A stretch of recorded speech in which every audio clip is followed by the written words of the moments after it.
So we are part of Safari Club International, big nonprofit conservation organization that does a lot of good. Member there. Because we're a member, we got an email about something called the Cecil Act. I thought when I read this, I thought you were trying to spell celiac. I'm like, that's not how you spell it. Oh, nice. I'm like, that is not how you spell it. It'd be really funny too because it has like nothing to do with hunting or I fishing. know. I'm or like, the why outdoors. are we talking about this? Two, why is he spelling it like that? Idiot. Two concerns right away. Can we shut his mic off? So anyhow, to go through it. Okay, so Cecil Act. Essentially, what this act is it is brought forth by it was voted on by some committee of natural resources. That it passed 19 to 16. Of course, I remember the numbers. Now it's supposed to go to the House of Representatives. It's going to be voted on there. Essentially, the act is to prohibit imports of mounts or trophies from Africa to the United States, or pretty much To block it? Okay.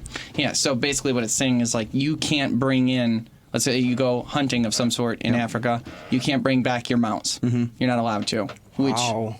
Now, the problem with that is that takes away the value of people going there to hunt and fish because they can't bring back their trophy. A lot of people don't know this, but when you go to Africa, a lot of areas, a lot of the different game species that you hunt, they use that to raise money for communities, and then you have to donate the meat to the communities. Oh, nice. So you don't get to keep the meat. Now you don't get to keep the trophy. And regardless of what people like to say about hunters, we're not just bloodthirsty beasts who want to go there and murder. Like, we want the trophies, we want to give that meat to the communities. So if this goes into effect, like if we went somewhere like Africa or something and we hunted rhinoceros, I'm just making up stuff, we're not going to hunt rhinos, but I just wanted to use a weird word. But if we hunted something and wanted to legally, even with the licenses, did everything proper, we couldn't bring the mounts back. Now, here's the big problem from that. If we're not allowed to bring that back, then it's going to basically shut off the hunting industry that goes to Africa. So you can pretty much kiss all those species goodbye then. Because let me explain to you how things work in the real world. Okay? We're going to learn about economics 101 today. Ooh. Okay. The way it works is this. Different countries in Africa, the people there, back from like the 60s, 70s, everything like that, pretty much wiped out all of the life that was there. In a lot of areas, there's no wildlife anymore. Okay, they're at that time. So what they did was, we went there and we created this species sustainability acts, where basically hunters come from here, they spend lots and lots and lots of money. Tens of thousands for like one hunt. Just for the animal itself. Okay, tens of thousands per hunt. We pay that to the government. Because of that, they are able to actually stop poachers, and they can stop the community from killing every species of wildlife there through the funding. Okay? So I'm a hunter. I pay $1.1 million to go kill a lion. No joke. I go there. That $1.1 million goes to anti-poaching efforts, the conservation of the species, the science that goes into the picking out what lion I'm going to kill. Because what will happen is, like, the big males, for instance, will get old and they won't be able to reproduce anymore, but they'll still kill any of the other males and keep them from reproducing. Okay? So you take out those alpha males, or you take out the problem species. So I'm going to talk about the country of Botswana. Year 2000 or 2001, this is a perfect example. They banned lion hunting. So what happened was, Botswana is broken up into two sections. 3/4 of Botswana is reserve. Basically, no one can hunt there, no one can kill any animals there or anything like that. Completely protected. Wow. That's where the poachers go. But thank goodness for the lion hunting that was there, it funded the anti-poaching efforts to stop them from killing all those lions. Lions work in prides, okay? So basically families that are in different areas. Now, the families will dominate in specific areas. And then the other lions don't go in there, and they don't go in theirs, and so on and so forth. It's Territorial. Yeah. It's their territories. Great point. So what happens is, though, some of the prides are really, really close to the other quarter of the country, which is cattle farms. And they supply the UK and Europe with cattle. And they're like the sole provider in some areas. Okay, so that's the whole economy, basically. They're all cattle farmers. Okay? So what happens is, hunter comes in, pays $1 million. I'm not even making up a number. I'm like saying $1 million to go in and kill a lion, right? Well, that money goes to the government. and it funds the anti-poaching efforts, funds the science, and it compensates the farmers for not killing the lions that are killing their livestock. So, like, let's say you're a farmer and you're losing $100,000 a year of livestock to lions. Mm-hmm. That's okay, because the government's giving you $250,000 in order to fund that, break you even again, and give you a profit to the people for dealing with it. For dealing with it. Just how we subsidize corn farmers. Right, and then we go there and we kill the deer. You switch my topic. We go there. The lion goes there and kills the lion that is causing the most issue to the farmers to cut that down, and then because that lion is that hunting is in place, the farmers don't kill the lions because they're valuable to them, because they want to. If they have lions around, they're a profit. They're getting money now, Oh, yeah. so they're being profitable. Okay, so that was how it always worked. So hunter pays the money. It stops poachers, so lions aren't being killed by everybody. It helps with the CC Sustainability Act. Because of that, the ecosystems there from the 60s and 70s all the way to the 2000s was booming. They brought back, it went from like a desert, barren land to this beautiful landscape, and they rejuvenated the entire country. Okay, well then PETA and everybody else got in, and they're like, okay, no more lion hunting. This is unethical. You're killing lions. Okay, so then we did our best to fight it and so on and so forth, and then boom, no more lion hunting, they win. Country of Botswana, year 2000 or 2001, boom, no more lion hunting. So then what happened was the farmers went from getting that, let's say, $250,000. I'm using rough numbers on the farmer numbers, but they're getting $250,000. They lose that. And they're still losing the 100,000 plus now because the lions are still killing their livestock. Mm-hmm. So it's a swing of $350,000, $400,000. The problem is for that entire quarter of the country, that's their entire economy. That's their whole economics. They can't survive anymore. Now they don't have enough money to survive, and they're all losing their farms. So then the government has to do something, because now all their taxpayers, all their people have just lost everything. And on top of that, the government just lost everything because their big funding for outside conservation is now gone too, because the hunters aren't paying in anymore. And you have to add the fact that the problem's only increasing exponentially as far as the lion to cow ratio, because no one's hunting them. Exactly. And the problem cows aren't being dealt with. So the farmers go to the government and say, hey, we need help with this. We're in big trouble. And the government's like, Shoot yourself. Okay, fine. Yeah. All right, so here we'll issue kill tags for you guys. So, because you have to kill the ones that are killing the cows. We completely understand. You have to stop it. Otherwise, they'll lose everything. So, do you care so little about the people, not animals, people in Botswana? Human beings. Yeah. Human beings. Do you care so little about them and their families that are raising livestock and farms that you think those people shouldn't even exist anymore?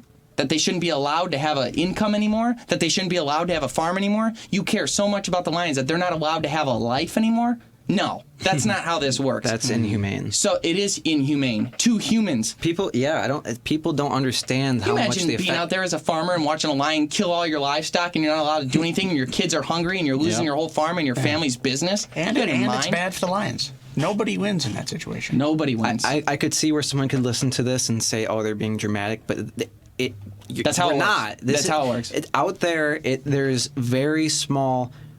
There's very few opportunities to make money. Yeah. And as you explained, a lot of it is US. cattle, and when you let something take over that's ruining that business, you're just killing off humans. The next step is the government had to issue kill tags to the people that were for the ones killing they're like, defend your cattle, but don't go out hunting them, just defend your cattle. Mm-hmm. Farmers did that. The problem is all of those lions that were in the pride that was closest, all the different prides that were close to that area would come in, kill the cows, so they kill those lions. So they killed more lions than they were ever killing during if you actually had hunting. Yeah. On top of that, they weren't being selective. It was just the ones that were killing their cows. So it's not the alpha male that can't reproduce anymore. It's not based on science anymore. It's based on they're killing their cows. They killed off basically all the prides that were bordering the farms, because all of those lions would kill their cows.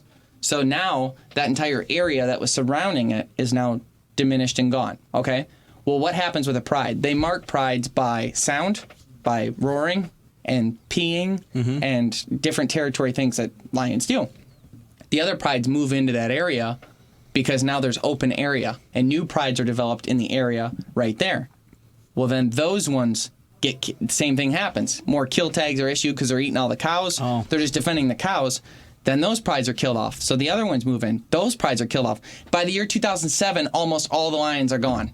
Wow. Because they just kept moving into the area where the cows were in 7 years. So then they brought lion hunting back in order to rebound the population, because they're like, And they took away. without hunting, we're going to lose all the lions. So then they bring it back and they do it again. And then I think again it was like banned. And it's like this revolving, moving back and forth. The point is of that story is that's a perfect example of like you would never know about the economics and what was needed to protect the lions until you stop looking at the individual lion and you look at the health of the entire herd. And you can criminalize the hunters that fly all the way there to lion hunt, eat the lion, donate the lion meat to the communities, give back to the communities, pay uber amounts of money to protect the species long term, and then get their trophy mount. What's happening with this bill now is, and that's one, I could do the same thing on drafts. There's areas where drafts are severely overpopulated, whereas drafts might not be overpopulated throughout all of Africa, which, by the way, is a continent, not a country. But in certain areas, drafts are drastically overpopulated. Drastically. Drafts. Like the giraffe. I think giraffe. Like Jeffrey from Drafts of what? from Toys R Us. So each one is a specific situation. Now, because of that, we lend our expertise. The North American model is amazing. That's why we have more deer in North America right now than ever in history. We're really good at it. So we help them stabilize and make these different policies. Safari Club International is widely known for it.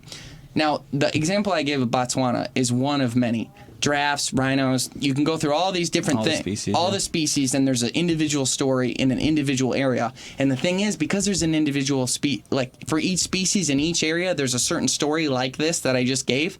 It takes the locals to know that story. We don't know it. These bureaucrats in Washington, D.C., who have never stepped foot in a woods, have never hunted in their entire life, have never been to Africa, have never communicated with those people, are now making a decision saying, hey, with this bill, saying, you guys aren't allowed to have our hunters in the United States anymore come and fund what you're doing for conservation because we care about conservation. That's the dumbest sentence ever. What is it? What are the positives of not? But the positives are PETA gets to feel good about the fact that you aren't bringing home a trophy anymore. That is it. It is strictly emotional. There's no science. There's nothing based. You have a bunch of idiots that don't know anything about conservation or sustaining. You tell someone, if I go out and be like, hey, lion hunting's good, I will get murdered for that. People will hate me for that. But then I just explained what happened in Botswana, and they're like, oh. Right, Oh, I didn't realize. I would have never thought. And I even get it. Because if you didn't have a dad like mine who sat down with you and explained to you conservation, if you tell me you shoot a lion, to immediately a normal, natural human response is to say there's one less lion. Yep. I completely understand that.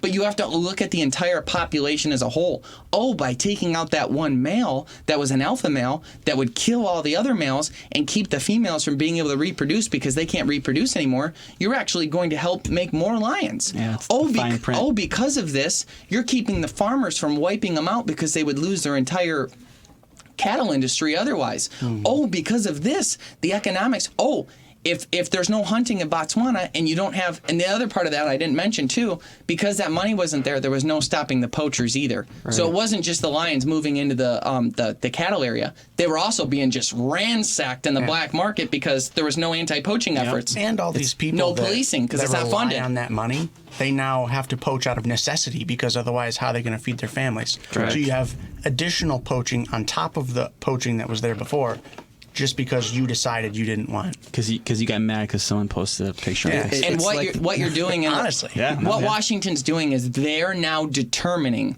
with knowing absolutely nothing about what I just said, they're determining how the local people in Africa are allowed to manage their species when they don't know a darn thing about it. And now they're telling them how to manage it because they're taking away the funding from the hunters in America who no longer have the value to go there because they're not allowed to bring anything back. And then now you're creating this black market shipping. I mean, people are going to be like, well, it's not allowed, but, this guy over here does it for a small fee. It's what say, Ryan? Rhinoceroses over there have actual bodyguards. Yeah. They're just protected 24/7, so this doesn't happen. And how's that funded? Exactly. Right. Exactly. And well, like you recommended to me, phenomenal movie, whether you like CNN or not, Trophy. Yeah, Trophy on Netflix. Really well done documentary. Very well done. Heavy emphasis on the rhinos there and the sustainability of that and the stupidity. You've got a man on that movie who is like dedicated his entire life, sold millions and millions of dollars worth of properties, everything just to save the rhinos. And he created a model where he would actually farm them in order to cut off their tusks. I shouldn't say tusks, cut off their horns because there's a different tusks. In a painless, Yes. they knock them out, take the horn. It doesn't hurt the rhino. The horn is a renewable resource. It grows it back. Yeah. 100%. So the horn grows back. Then they use that money because it's worth more than cocaine per ounce, and they use that money to actually fund the farming of the and protection of the rhinos. And it was like voted down when he tried to do it or whatever. But it's a good movie, Trophy, Netflix. Check it out. Also check us out on our YouTube, Facebook, and Instagram pages. We'd love to hear from you on episodes you'd like to hear about. Obviously, this was quite a ranting episode, but we appreciate you tuning in. Thanks so much. Stay green. They're like, now.